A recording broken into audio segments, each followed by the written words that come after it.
दोस्तों, Ernest Hemingway के द्वारा लिखी गई book the old man and the sea Ernest Hemingway की one of the best creations में से एक है। दोस्तों, the old man and the sea इस नोवेला की डिक्शन इतनी शानदार है दोस्तों कि इसके लिए इन्हें अमेरिका का सबसे बेस्ट प्राइज, जिसे हम पुलित्जर अवार्ड भी कहते हैं, तो इससे इन्हें 1953 में अवॉर्डेड किया गया।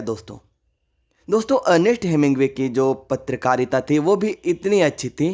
वो साहित्य में इतना कंट्रीब्यूशन दिए, लिटरेचर के क्षेत्र में अपना भरपूर योगदान दिए, और इसलिए भी उन्हें 1954 में वर्ल्ड का सबसे बेस्ट अवार्ड नोबेल प्राइज़ दिया गया था। दोस्तों, लिटरेचर के क्षेत्र में अधिक योगदान करने के लिए उन्हें 1954 में नोबेल प्राइज़ भी दिया गया था।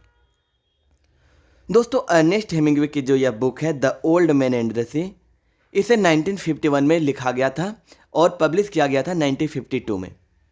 यदि आप इस नॉवेल को अच्छे से ऑब्जर्व करेंगे तो हम पाते हैं कि किस प्रकार से एक बूढ़ा मछुआरा लगातार 84 दिनों तक, जिसे पिछले 84 दिनों तक एक भी मछली हाथ नहीं आई थी, लेकिन फिर भी पूरे जोश के साथ किस प्रकार से समुद्र में मछली पकड़ने जाता है। दोस्तों, यह तो वैसे है नोवेला। नोवेला मीन्स नोवेल से छोटा फॉर्म, नोवेल का छोटा फॉर्म और शॉर्ट स्टोरी से बड़ा, यानी इसे हम लघु उपन्यास कह सकते हैं। तो अर्नेस्ट हेमिंग्वे की यह जो बुक है the old man and the sea, यह एक नोवेला है जो कि एक पूरी तरह बेस्ड है एक ओल्ड मछुआरे पर, ओल्ड फिशरमैन पर बेस्ड है, जो पिछले 84 दिनों से कोई भी मछली नहीं पकड़ता है और 50वें दिन एक बड़ी मछली को पकड़ता है और उसे लाने के लिए किस प्रकार से संघर्ष करता है, इसके बारे में हम पूरे विस्तार से जानेंगे। दोस्तों, तो बने रहिएगा वीडियो के अंत तक। आपको यह वीडियो देखने के बाद पूरी तरह से स्टोरी समझ में आ जाएगी। तो सबसे पहले हम बात करते हैं इसके कैरेक्टर्स के बारे में। तो इसका जो मेन पात्र है, मेन कैरेक्टर्स है, वो है सेंटियागो। सेंटियागो जो कि एक ओल्ड फिशरमैन होता है और उसका एक सहायक होता है जिसका नाम होता है मैनोलिन। मैनोलिन एक बच्चा होता है, ज़्यादा छोटा तो नहीं होता है, लेकिन वह उसके सहायक के रूप में काम करता है। पिछले 40 दिनों से वह भी सेंटियागो के साथ रोज़ मछली पकड़ने जाया करता था, लेकिन उसके माता पिता उसे फिर दूसरे फिशरमैन के यहाँ काम करने भेज देते हैं, क्योंकि उन्हें विश्वास हो गया था कि यदि सेंटियागो खुद मछली पकड़ने में असमर्थ होता है तो वह मैनोलिन को नहीं सिखा पाएगा कि मछली कैसे पकड़ा जाता है। तो यही कारण है कि मैनोलिन दूसरे फिशरमैन के यहाँ काम करने लगता है। लेकिन भले ही वह शरीर से किसी और के यहाँ काम करता है, लेकिन पूरे मन से वह अभी भी सेंटियागो को ही गुरु मानता था। उसके लिए कपड़े की व्यवस्था, खाने की व्यवस्था, सेंटियागो के लिए हर चीज़ की, अधिकतर चीज़ की व्यवस्था मैनोलिन खुद करता था। उसे रोज़ नाव को किनारे लाने और समुद्र में लॉन्च करवाने के लिए भी वह सेंटियागो की मदद करता था, और इसके बदले में सेंटियागो उसे अफ्रीका के जंगलों में जो लायंस देखा था उसकी कहानियाँ सुनाते रहता था। तो दोस्तों, 84वें दिनों तक कभी भी सेंटियागो को एक भी मछली नसीब नहीं हुई थी। वह हर दिन खाली हाथ जाता और लौट आता था। इसके बाद दोस्तों, उसने अपनी नाव को गल्फ ऑफ मेक्सिको की तरफ मोड़ा और मछली पकड़ने के इरादे से फिर से एक बार पुनः जोश के साथ चला गया। दोपहर हो गई थी दोस्तों, और उसने देखा कि वह ज़मीन से बहुत दूर आ चुका है, दूर दूर तक ज़मीन दिखाई नहीं दे रही है। तभी उसे समुद्री पक्षी दिखा जो मछलियों का शिकार करता है। उसे यह समझ में आ गया था कि मछली आसपास ही मिलेगी। उसने जो मछली फंसाने वाले कांटे होते हैं उसे चारों तरफ फैला दिया और छोटी छोटी टूना फिश को पकड़ने लगा। यह उसके लिए शुभ संकेत था, क्योंकि टूना फिश पकड़ने के बाद उसे यह एहसास हो गया था कि जरूर इधर बड़ी मछली मिलेगी। कुछ देर बाद ही उसे उसके कांटे में एक बड़ी मछली फंसने का आभास हुआ। दोस्तों, जैसे ही कांटे में मछली फंसी, उसे यह आभास हो गया था कि जरूर यह कोई बड़ी मछली है, शायद मर्लिन होगी। दोस्तों, मर्लिन मछली बहुत बड़ी समुद्री मछली होती है दोस्तों, और उसके वर्षों के एहसास ने, जो सेंटियागो है वर्षों से मछली पकड़ने का काम करते आ रहा था, तो उसे कांटे पकड़ने से ही एहसास हो गया कि जरूर इसमें कोई बड़ी मछली फंसी हुई है। दोस्तों, वह इस मौके को गंवाना नहीं चाहता था, इसीलिए उसने सारे कांटे को जो अगल बगल फैलाए हुए थे उसने नाव के चारों तरफ, उसे सब काट दिया था।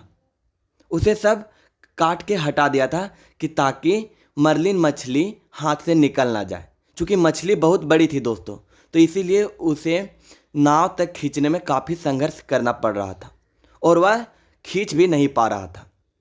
दोपहर से रात हो गई दोस्तों। सेंटियागो का संघर्ष मछली से जारी था। वह भले ही शारीरिक रूप से बूढ़ा दिखने लगा था, लेकिन उसमें अभी भी वह एनर्जी बची हुई थी जो उसके जवानी के दिनों में हुआ करती थी। वह मछली को पकड़ने का संघर्ष करता रहा, लेकिन मछली बहुत बड़ी थी, इसीलिए वो उसके थकने का वेट करने लगा। अगली सुबह मर्लिन उसके नाव के चारों तरफ गोला लगाने लगी, जिससे सेंटियागो को एहसास हो गया था कि वह मछली भी अब थक चुकी है। तो उसने अपने हार्पून से, जो मछली मारने वाला हथियार होता है, उस हार्पून से उस मछली पर वार कर दिया। मछली तो मर गई, लेकिन मछली का जो ब्लड होता है वह समुद्र में फैल गया। बहुत ज़्यादा ब्लड निकलने लगा था। और दोस्तों, आप लोग जानते होंगे कि शार्क मछली जो है वह ब्लड से काफ़ी ज़्यादा अट्रैक्ट होती है। तो मछली से निकले हुए खून से उन शार्क मछलियों का भी आगमन हो गया। बड़ी बड़ी शार्क मछलियाँ जो मेको शार्क कहलाती हैं, उस प्रकार की मछलियाँ आने लगीं। शुरुआत में एक शार्क मछली आई, उसके दांत बहुत ज़्यादा संख्या में थे। उसने मर्लिन मछली पर हमला कर दिया, लेकिन सेंटियागो ने उस शार्क को भी अपने हार्पून से मार दिया। लेकिन जो शार्क थी वह हार्पून को भी अपने साथ ले डूबी और इस प्रकार से मछली मारने वाला हथियार सेंटियागो के पास से खत्म हो गया था। इसके बाद दोस्तों दो और शार्क आ गई उधर से दो और शार्क आ गए और उसके साथ भी सेंटियागो संघर्ष करने लगा। उसने उन दोनों शार्क को भी मार दिया, लेकिन उसके पास किसी प्रकार का कोई हथियार अब नहीं बचा था जिससे वह मर्लिन मछली को सुरक्षित वापस ले जा सके। धीरे धीरे दिन से फिर रात भी हो गई दोस्तों, और बहुत ज़्यादा संख्या में शार्क मछलियाँ आने लगी थी। वह किसी भी प्रकार से मर्लिन को सुरक्षित रखने में असमर्थ लगने लगा था। उसके बाद उसने सारे हाल भगवान पर छोड़ दिए कि अब जो करना होगा भगवान ही करेंगे। मर्लिन मछली को बचाने में और मर्लिन मछली को मारने में उसे कई प्रकार की चोटें भी आई थी। उसके हाथ से ब्लड भी निकलने लगा था। उसके चेहरे में भी कई प्रकार की चोटें आने लगी थी जो मर्लिन मछली के खींचने के कारण हुई थी। लेकिन फिर भी वह मर्लिन को किसी भी हाल में ले जाना चाहता था। वह एक संघर्षशील व्यक्ति था। बूढ़ा मछुआरा जो सेंटियागो था वह बहुत ही संघर्ष करता था, लेकिन फिर भी वह सक्षम नहीं हो पा रहा था शार्क से बचाने के लिए। इसके बाद दोस्तों वह शार्क मछली के हवाले ही मर्लिन को भी कर देता है और खाने के लिए छोड़ देता है। वह किसी प्रकार से, उसका पहला मकसद अब हो गया था कि किसी भी प्रकार से उसे समुद्र से निकलना है और अपने आवास पर वापस लौटना है। दोस्तों रात में ही वह वापस लौट आया और अगली सुबह उसके झोपड़ी के बाहर, सेंटियागो के झोपड़ी के बाहर कई सारे मछुआरे आ गए थे। उन्होंने उस मछली को, कंकाल को देखा जो कि शार्क मछली के द्वारा केवल छोड़े गए थे। शार्क मछली ने उस मर्लिन मछली को पूरी तरह से खा लिया था, केवल शरीर के कंकाल को छोड़ करके। दोस्तों उस मर्लिन की लंबाई करीब 18 फीट थी, जो कि सेंटियागो के नाव से भी 2 फीट लंबी थी। सारे मछुआरे हैरान थे इस जज्बे को देख करके कि किस प्रकार से सेंटियागो ने मर्लिन को लाने का इतना बड़ा संघर्ष किया। इसके बाद उधर से मेनोलिन भी आ गया था और वह अपने मालिक को, सेंटियागो को सोते हुए बस देख रहा था। चूँकि सेंटियागो थक के चूर हो चुका था दोस्तों, इसीलिए वह आते ही अपने झोपड़ी में सो गया। सेंटियागो सो चुका था और वह फिर से लायंस के सपने देखने लगा था जो उसने अफ्रीका के जंगलों में देखे थे। और इधर मेनोलिन भी सेंटियागो को एकटक निहारे जा रहा था। और मेनोलिन फिर से सेंटियागो के साथ मछली पकड़ने के लिए जाने लगता है। तो दोस्तों कैसी लगी आपको यह स्टोरी, ज़रूर बताइएगा कमेंट में। यह स्टोरी एक बिल्कुल संघर्ष करते हुए एक मछुआरे की स्टोरी है, जिसने 2 रातें और 3 दिन समुद्र में बिताई, बीच समुद्र में बिताई और एक मर्लिन मछली को पकड़ने में कामयाब हुआ।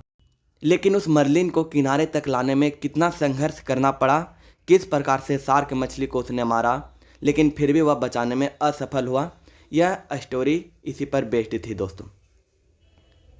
तो यह स्टोरी हमें जीवन में कभी भी गिव अप करना नहीं सिखाती है, हमें उम्मीद छोड़ना नहीं सिखाती है, और यह बताती है कि हमें कभी भी उम्मीद छोड़े बिना अपने काम पर निरंतर फोकस करते रहना चाहिए।